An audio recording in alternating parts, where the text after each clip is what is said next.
Hi, I'm Melanie from Yoga Within. Thanks for joining me. I'm going to teach you just a short workshop on the use of a wall, things that you can do with any wall space you might have in your house. So as we get started, we'll start with legs up the wall. This is something you may use, one of these sandbag things. If you don't have one of these, you can also use a blanket or a towel. Just have it handy, close by. So as you start, you'll want to start sideways against the wall. Scoot yourself right up and swing your legs up the wall. Now I'm, as you know, relatively short. So some of you, if you're a bit taller, you may find that you need to be a little bit farther away. Or if your hamstrings or back are really bothering you, you might need to be farther away with the knees bent. If you are able to be up close, scooch up as close as you can. Now that little blanket or whatever you're using, you may find that you, need it under your head. Or some of you may find that you want to lift the hips and place it under the low back, but remember, this turns it into a little bit more of an inversion. So if there's any blood pressure issues, you might just want to stay down here. Your hands, they can rest out to the side on your belly. The idea is to put them somewhere where you get an opening across the front body into the upper back. So it could be a T position, up here. Just see what feels best. Now, legs up the wall is meant to be restorative. For some of us, it's anything but restorative. So be mindful that if at any point you need to bend your knees, you bend your knees and bring your thighs into your chest and take a few breaths there. Other options that you can do are have the legs together and use a strap around your thighs just to stop the legs from rolling out. This is also a good position just to restore, re-energize, calm the mind. Make sure the chin's not extended up, but you do drop it down just to keep the natural curve of your neck. And as always, check in with your breath, because it's a real indication that when you find yourself at a place of holding your breath, it might mean you need to reposition the body. Once you've had legs up the wall for a bit, you can bring your knees into your chest, and again, you may find that you need your legs farther apart. Try to keep that low back on the ground as opposed to being up here. If that's the case, move farther away from the wall. And explore the distance between the knees and feet. Try to keep the chin tipped down. Connect with your breath. Some of you may want to bring the nose up to the knees a bit. And some of you may not want to. You can explore lifting one leg up the wall and dropping a knee towards the wall. Try to keep the weight as even as you can on the low back and through the hips. So you know your leg might be more like this, just starting to notice. And then try your best, what you do on one side, try to do it to the other side. And I'm moving fairly quickly. Take time and stay in the postures just for as long as feels comfortable for you. Once you've done the other side, stretch the leg out. Again, stay here.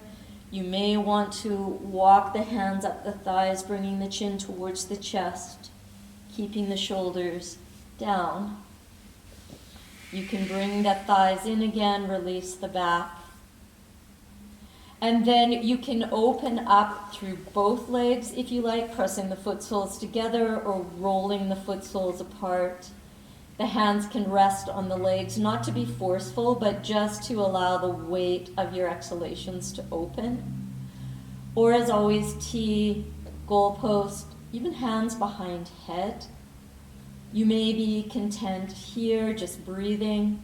Some of you may want to add the dimension of chin down and peeling the torso up off the floor, walking the hands up. Just really explore what it is that you need today. Rock the neck out a bit. Then bring the knees in, stretch the legs up, rotate through the ankles both directions, just bring some circulation back. Now you can bend the knees again, open the arms to where it benefits your neck, shoulders, upper back, and we can move into a twist, twisting over to the right, walking your feet along the wall, bringing the feet down. Now, if you find that the knees are down but the feet are up, that's where you may want, you can use bolsters if you have a bolster, but you may want to elevate the knees so that they're in line with the feet or the ankles. You can bring the hand to the top knee, just really rotating torso around spine. Turn the head if you like. Keep it straight ahead, or the other direction if that's better. Just finding ease in the body. Then you bring yourself back to the center and just pause, check in, see how you're feeling. And make sure that you try going the other way as well. Now, if you find that that arm out is causing you a lot of strain, you can bring the hand to the side body. And just follow the rhythm of your breath. And then bring yourself back to the center. And pause here. You may need the feet and the knees a little farther apart. Hands to wherever it really helps sink and release you. You can stay there or extend the legs up the wall and open the legs wide, staying here, or hands on belly or arms out. Some of you may find that you can tip the chin down, lift the torso up and breathe. Just make sure that you're using your feet, that the shoulders are dropped and the neck is long. There's no strain. Working with your breath. As you come back down, bringing the legs in and releasing the back. Legs can come back up the wall. You can bend at that right knee and bring the right foot across the left leg. You can stay there, or you may want to move into this knee-on-knee position. Some of you have heard it referred to as a half shoelace, a half whale's tail, and then perhaps even bending the other knee. You can stay here. You can lift the heels up in line with the knees.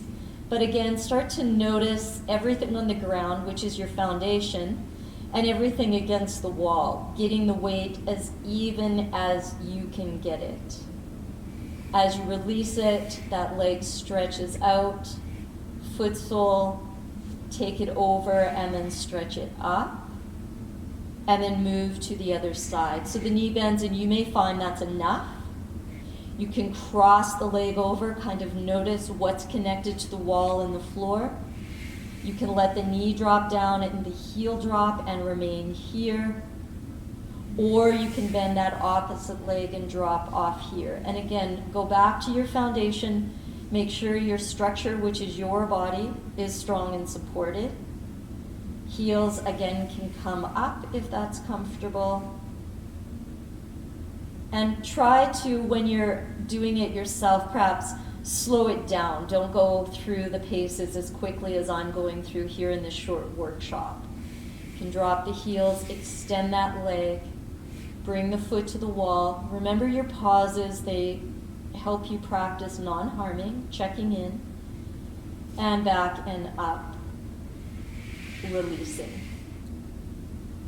Now you may want to find that you scooch back on the wall a bit or on your mat a bit and place your foot soles flat on the wall, kind of like a chair-like position. Here you may want to keep one foot at the wall and cross that opposite ankle over. So many of you have done this without the support of a wall. And you can stay here Breathing, opening the arms again. Don't be afraid to move that foot on the wall a little lower, a little higher. But just try to make sure the weight is even. Then you can uncross and move to the other side, knowing that it's very rare that both sides of our body are the same. So, you may find that there's a real lift and the knee comes in.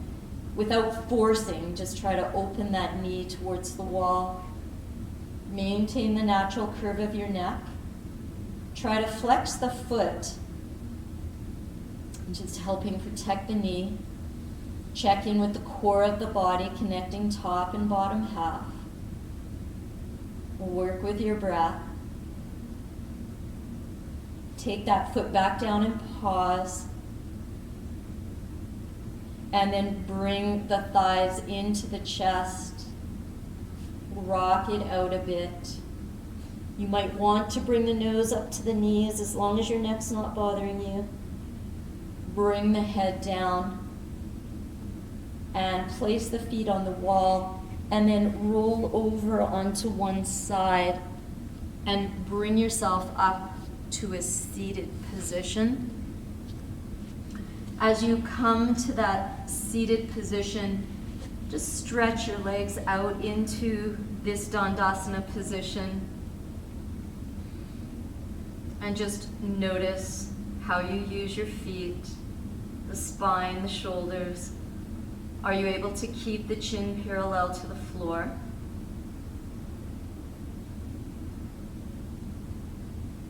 Slowly moving into a forward fold. As you walk the hands forward, scooch the bottom back, and you may find that bending the knees gives you a much deeper forward fold. Some of you will begin to straighten the legs. Now remember, if your bottom moves away from the wall, you want to keep moving the bottom back. Drop the shoulders, take your breaths, and then bring yourself back up to this Dandasana position. Move yourself into a cross-legged position if you can. And again, just notice your connection to the ground and your connection to the wall. Chin's parallel to the floor. And take a couple of breaths here. Moving into a side bend, just walk your fingers out. Keep your hands on your hips and bend over to the side. Just noticing your elbows and your shoulders, keeping your neck in line with the spine. Coming back up and bending the opposite way. Try to keep the weight even on your glutes. Bring yourself back up. Now, if you can bring the arm up, bring the arm up. If it hurts, just repeat it with your hand on your hips again. You may want to take that other hand, walk it along the floor. Make sure that you're not overarching your back. Maintain that natural curve. Notice what part of your arm is touching the wall, how your neck feels, and check in with your breath.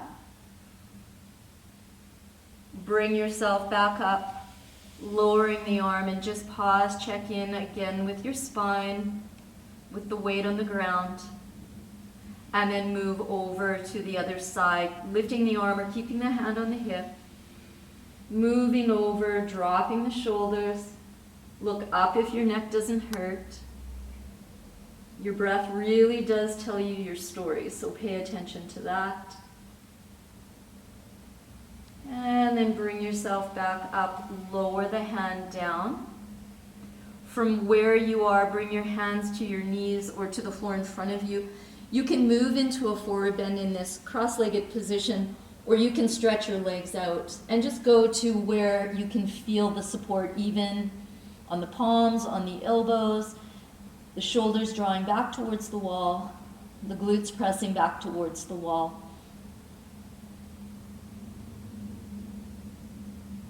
Good. Then bring yourself up.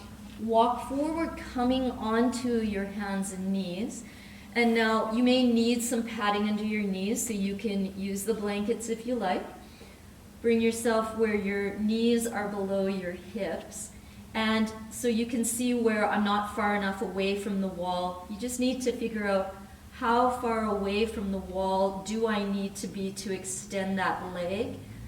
Try as best you can to keep the body in a nice straight line, not dropping the belly or the head. Breathe here. You can lift the opposite arm if it's comfortable. Keep the weight even on everything connected to the ground. Lower foot and hand, and then switch sides. Remember, you can always go into child's pose in between. Keep your breathing. Notice the weight on everything connected to the ground. And then lower the hand and the knee. Take a moment to send the hips back. You can go onto your elbows and rotate, release the wrists. Now come back up onto your knees, and this time turning to face the wall. You're bringing your hips and your thighs towards the wall, tucking your toes under as we move into camel pose. So the tucked toes work into your feet and they do press forward. Remember, back bends are about the strength in your legs and creating space. So as you're here, you can maintain the hands here, breathing here. You may want hands to glutes opening, hands to thighs, lengthening the neck, breathing. There will be some of you who are able to reach back. Now keep in mind, this is no longer a back bend, but more of a quad stretch. You want to create that space in the low back and move the hips forward. So it's not important that your hands are on your heels. It's important that you're truly benefiting yourself by creating the space, knifing the shoulder blades, open that front body. Your legs bring you back up, and remember to pause. Just check in. Put the tops of the feet on the floor and move yourself away from the wall. You can pause here in this half fold position just to let the back release, especially if you're feeling dizzy at all or you have high blood pressure.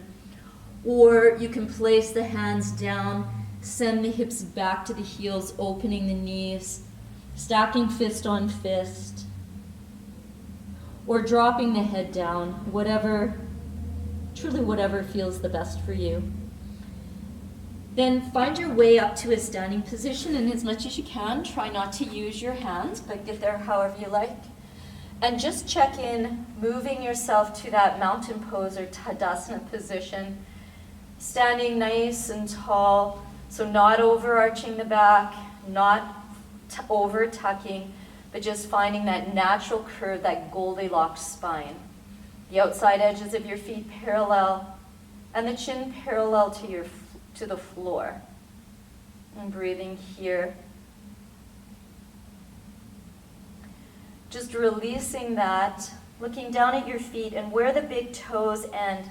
See if you can move your feet forward, outside edges of your feet parallel, and start sliding your bottom slightly up the wall with a slight micro bend in the knees. Now this might be enough for you, this action of bending at the hip creases as opposed to at the bottom of the rib cage. Some of you will be able to go a little farther forward, and some of you will be able to go forward. Placing the hands on the floor, you can use blocks as well. If this is enough, stay there. Otherwise, you may find that you're able to move the feet back, lift the hips, move them back a little farther, and just find the forward fold that feels best for you. As you come out, you walk the hands forward, you move the feet forward, you send the hips up and back like a downward dog, and walk your hands up your legs. Pause here, walk your feet forward, and start to relax in this chair position where your knees are above your heels. Your knees and feet are equal distance apart, and now you aren't rounding that low back. You are pressing the low back into the wall. Enjoy the chair position for as long as you can. You're welcome to open the arms, go into this goalpost position. Keep your chin parallel to the floor. As you come up, use your legs to press up. Place your palms on the thighs. Lift your hips, bending at the hip creases, micro bend in the knees. Stay here. Or again, walk forward as far as you can walk forward. And then slowly walk back up, coming back down into the chair. You know, repeat this as many times as feels good for you. When you're ready to come down, see if you can slide down the wall. Just release that low back, take care of it. Then if you're able to come up to standing again without using your hands, do that. Now take yourself and put the outside edge of your foot against the wall. Step wide, roughly one of your leg lengths. And then turn the other foot out. Bend the knees, so knee is above heel. Try to have the hips relatively even, pointing straight ahead. And then extend out through the fingers. Good, and look over that hand that's over the bent knee. Now you can take the hand that was by the wall, slide it down, rotate, and bring the other arm up, moving over. If you can reach the wall, lightly pressing, connect top and bottom half, and then bring yourself up. Straighten the leg, turn the toes. You may want to heel toe in, bend the knees, and send the hips back. Remember to repeat it on the other side. So I won't turn around, but I'll repeat it on the same side again just so you remember. So the feet are far apart, foot turns out, knee bends, coming down, keeping the hips even, extending out, staying there, or lowering the arm. The tendency is to press up, press down, bring the arm up, and go over. Try to keep the ear by the arm as opposed to this. You can always do it with the hand on the hip if that's better for you. Good, bring yourself up, straighten the leg, walk your feet in, heel toe, and just bend halfway forward. Take care of the back, going back and forth from the toes to the heels. Palms to thighs, bring yourself back up. Come to the wall and think chaturanga arms if you're familiar with chaturanga. And now start walking back. And the idea is that you're trying to have hips, knee, ankles in line. So not here with the bottom in the air, not here rounding, but that retraction to straightening so that you're really opening. Just giving yourself a nice lengthening. It should feel like a lot of work. The toes are spread. The breath flows freely. So a breath in and a breath out. And then bringing yourself back up to the wall. Good, and then bringing yourself down to a seated position, stretching the legs out against the wall. So similar to how we did Dandasana with our back against the wall, but this time our foot soles are on the wall. So again, in your forward fold, you might need the knees bent, knees and feet equal distance apart. This is where you may find that you do need to sit up on the foamy or a blanket, and you start bringing the body forward. Now you may find that you're able to walk the bottom back, but make sure the heel, big toe mound and little toe mound, press into the wall. The neck is in line with the spine. You can always bring the hands to the wall, not here where everything's rounding, but opening up. Following the rhythm of the breath. And then as you come up, try to keep the weight even on both feet, on both glutes. Now you may find that as you come down to finish off a practice, you may want to go back to legs up the wall. So if you do, again, remember, sideways against the wall, slide the legs up the wall, place the hands where you get that opening. Just give yourself a breath or two here. Allow yourself as long as you need in Shavasana. If at any point it becomes uncomfortable, you can always bring your knees into your chest. When you are ready to come out, pause with the thighs in at the chest, again, wider apart if you like. When you do come back to a seated position, rock over gently and just pause. Bring yourself up. Seal your hands back at your heart. And just pause for a moment of gratitude to yourself and to your body. Just for giving yourself time for this gentle wall practice today. Thank you for sharing your time with me. Namaste.